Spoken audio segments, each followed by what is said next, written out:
Hi, I'm Candy Cloverstrom and welcome to my studio. I'm going to tell you a little bit about this painting that I'm sitting in front of. I did it actually a couple years ago. In fact, I was in the middle of painting this when I was diagnosed with breast cancer. Before I went into surgery, I finished it and I called it "He Has My Back." And I'll never forget the day that I heard about the breast cancer. I was kind of sitting in my rec room and playing with my 4-month-old lab puppy, and I got this call and it said, "Mrs. Cloverstrom, we have bad news for you. The test came back positive and you have cancer." I was devastated. I just stopped everything. And I just remember the state of shock I was in. And I just held my 4-month-old puppy until my husband came home that night. And you see, for me, it was a paradigm shift, and it was a place of fear. And where, one day life was going along as usual, and all of a sudden I got this news that changed my life completely. You see, for most people, hearing the news of breast cancer, it's sort of like you're in your house, you're in, and it's your life house.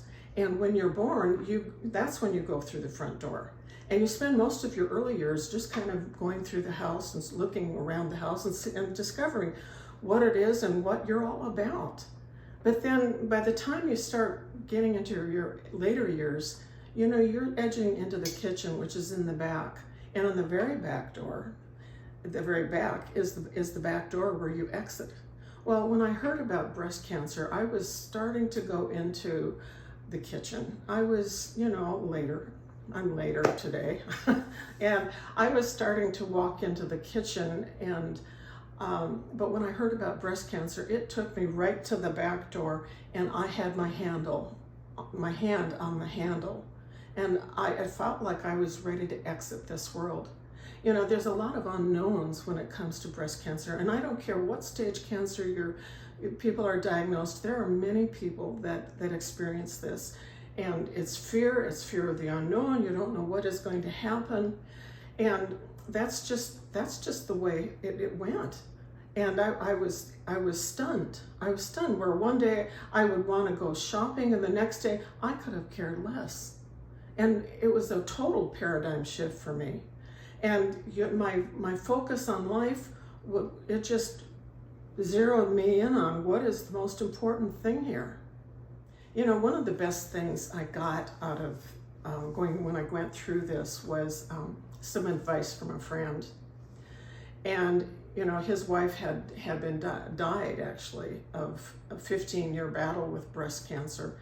And he said, he's like, "Mark and Candy, you're going to be going on this journey. And while you're going on the journey, don't let the good news take you up to this real high, because the next day you're going to get news that will actually take you down. Until you get the full picture of what you're dealing with, just try to stay on an even keel until you get the full total picture." And that ended up being really good advice, because when I was diagnosed stage 0 breast cancer. And even though I was stage 0 breast cancer, I was not a candidate for breast preservation because it was ductal carcinoma in situ. And because of where it was, the location, and it was also invasive, a small mass next to my chest wall, they just thought breast preservation just was not an option for me. I did not find that out until my very last meeting with the surgeon. And I saw the lab report, and it said, "Not a candidate for breast preservation." I mean, when she told me that, the tears welled up, and I just, the emotion just spilled out, because I had been really very hopeful and thinking, well, it's only stage 0. I'm not going to have the mastectomy. Well, I did.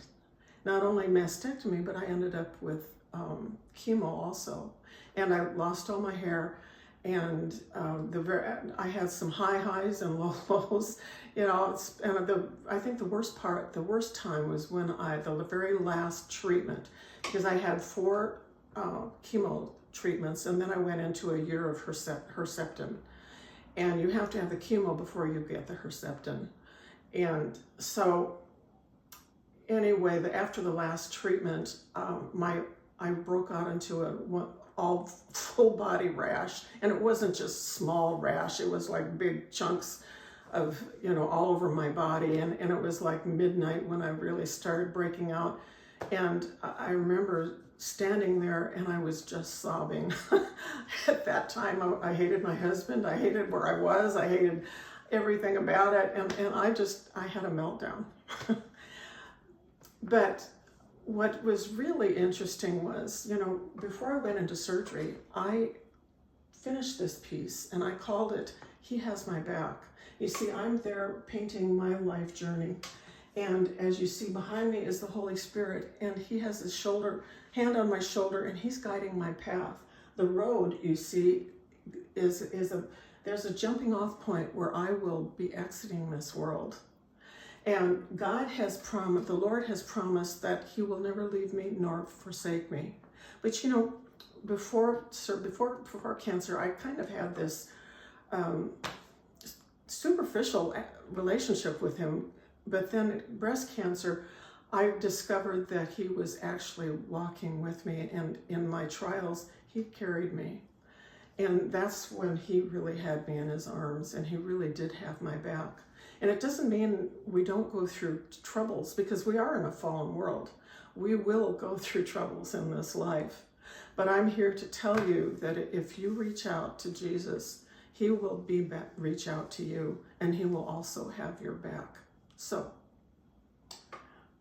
Jesus has my back. Thank you.